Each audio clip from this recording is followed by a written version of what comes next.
பூஞ்சோலை மாணவர்கள் அனைவருக்கும் வணக்கம். இன்னைக்கு 14 மார்ச் 2026, 15 மார்ச் 2026 2 நாள் நியூஸ் பேப்பர் பார்க்க போகிறோம். ஸோ சனிக்கிழமை நியூஸ் பேப்பர் அப்படின்னு எடுத்தோன்னா நியூஸ் ரொம்ப கம்மிப்பா. அதுக்கு பதில் ஞாயிற்றுக்கிழமை நியூஸ் பேப்பரில் வந்து அதிகமான நியூஸ் இருந்துச்சு. இதில் பார்த்தீங்கன்னா இந்த 3ஆம் பாலினத்தவர் திருத்த மசோதா அது அறிமுகம் செஞ்சுருக்காங்க. ஆக்சுவலாக என்னென்னா, ஏற்கனவே 3ஆம் பாலினத்தவர் மசோதா இருக்குது, சட்டம் இருக்குது. அதுபடி அவங்களுக்கான தேவையை வந்து அதிகரிக்கணும்.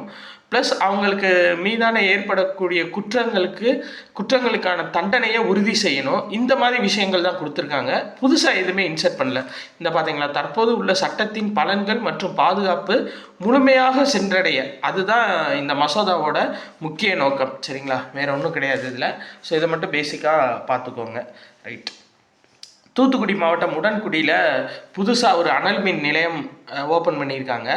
இதை பார்த்துக்கோங்க. இப்போ புதிய அனல் மின் நிலையம் தமிழ்நாட்டில் எங்கே ஓப்பன் பண்ணப்பட்டிருக்கு அப்படின்னா, எங்கே துவக்கப்பட்டிருக்கு அப்படின்னா தூத்துக்குடி மாவட்டம் உடன்குடி.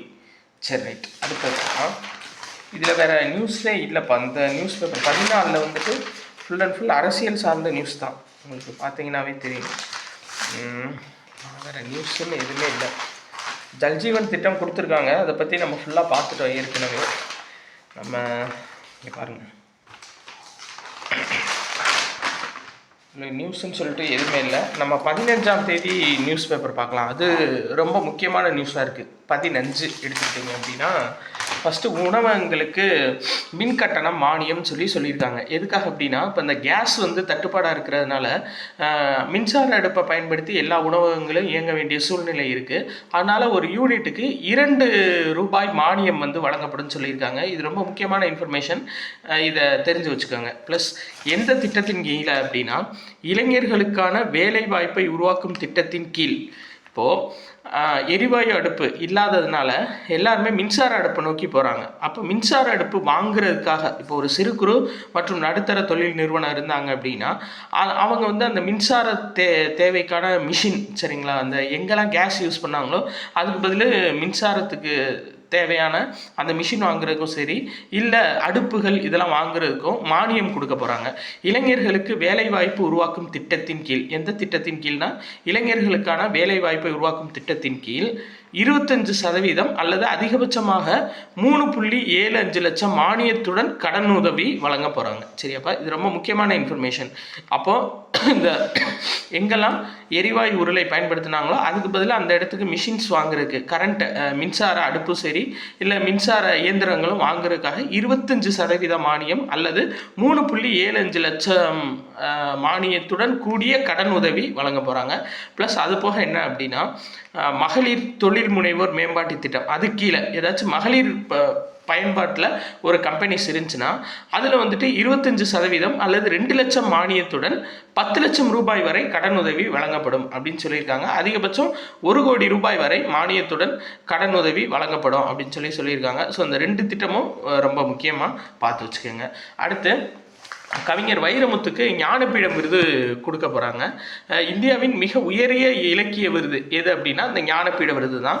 இந்த விருது வந்து 1944ஆம் ஆண்டு தோற்றுவிக்கப்பட்டிருக்கு. அது ரொம்ப முக்கியம். 1944ஆம் ஆண்டு தோற்றுவிக்கப்பட்ட இந்த அமைப்பு வழங்கிய முதல் ஞானபீட விருது 1965. சரிங்களா, இந்த ஞானபீடம் அப்படின்ற ஆய்வு வரலாற்று அமைப்பு துவக்கப்பட்ட ஆண்டு 1944. அதுபடி முதல் விருது 1965 கேரளாவை சேர்ந்த கவிஞர் ஜி சங்கர குருப்பு, சரிங்களா, ஜி சங்கர குருப்பு அப்படின்றவர் 1965 முதல் ஞானபீட விருது பெற்றிருக்காரு. இப்போ வந்து பார்த்தீங்க அப்படின்னா இது 60வது ஞானபீட விருது கவிஞர் வைரமுத்துக்கு.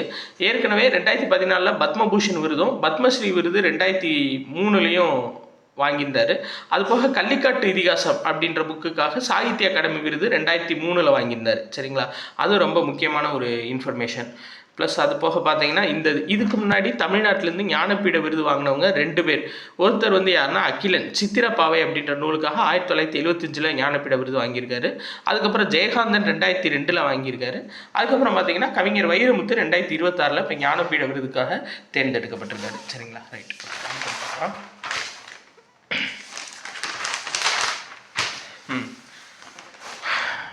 கிரையோஜெனிக் என்ஜின் சோதனை மகேந்திரகிரியில், திருநெல்வேலி மாவட்டம் மகேந்திரகிரியில் நம்ம இஸ்ரோவோட சோதனை உந்து விசை மையம் இருக்குது. சரிங்களா, இது ரொம்ப முக்கியம். அதாவது நம்ம இஸ்ரோவில் எந்த ராக்கெட் ஸ்ரீஹரிகோட்டாவில் ஏவினாலும் இந்த உந்து விசை மையத்தில் வந்து சோதனை பண்ணி தான் ஏவப்படும் அந்த ராக்கெட். சரிங்களா, எங்கன்னா மகேந்திரகிரி சோதனை உந்து விசை மையம், திருநெல்வேலி மாவட்டம்.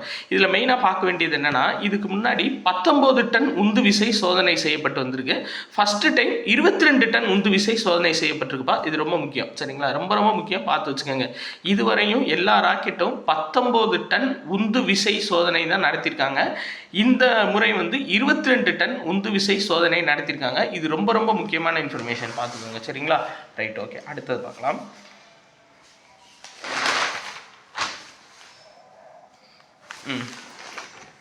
இருக்கு பார்த்தீங்களா, என்ன அப்படின்னா திஷா திட்டம்.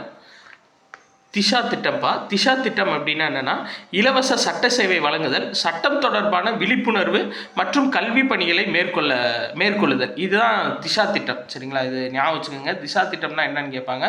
மத்திய சட்டத்துறை மற்றும் நிதித்துறை தான் இந்த திஷா திட்டத்தை செயல்படுத்துகிறாங்க. சரியா, அப்போது நம்மளுக்கு எக்ஸாம் பாயிண்ட் ஆஃப் வியூவில் இது 2 தான். இந்த திஷா திட்டத்தை செயல்படுத்துகிற யாருன்னா மத்திய சட்டம் மற்றும் நீதித்துறை அமைச்சகம். சரிங்களா, இதோட முக்கிய நோக்கம் வந்துட்டு இலவச சட்ட சேவை வழங்குதல் ப்ளஸ் சட்டம் தொடர்பான விழிப்புணர்வு மற்றும் கல்வி பணிகளை மக்கள் மத்தியில் மேற்கொள்கிறதா இந்த திஷா திட்டம். சரியா, ரைட், ஓகே.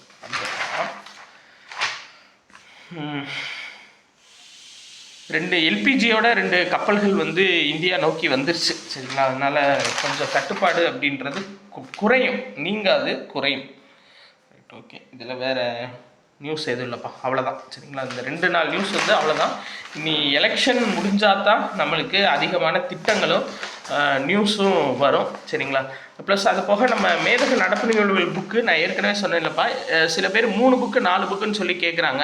ஒரே அட்ரஸில் போட்டால் நம்மளுக்கு 4 புக்குக்கு 110 ரூபா தான் கொரியர் சார்ஜஸ் வரும். அப்போ 4 புக்குக்கு ஒரு புக்குக்கு வந்து 200 ரூபாய் எம்ஆர்பியும் ப்ளஸ் கொரியர் வந்து 110 ரூபா தான் வரும். சரிங்களா, தனியாக அனுப்புனா நம்மளுக்கு 70 ரூபா வந்து கொரியர் சார்ஜஸ். பட் மொத்தமாக ஒரே அட்ரஸ்க்கு அனுப்புகிற பட்சத்தில் நம்மளுக்கு குறையும். ஏன்னா அரை கிலோவுக்கு வந்து நம்மளுக்கு 20 ரூபா தான் இன்க்ரீஸ் ஆகுது. ஆனால் ஸ்டார்டிங் ரேட் வந்து 70 ருபீஸ் இருக்குது. சரிங்களா, அதனால் அதை பார்த்துக்கோங்க. விருப்பப்படுறவங்க 8667772290 அப்படின்ற நம்பரை கான்டாக்ட் பண்ணி நீங்கள் புக்கு வாங்கிக்கலாம்ப்பா. நன்றி.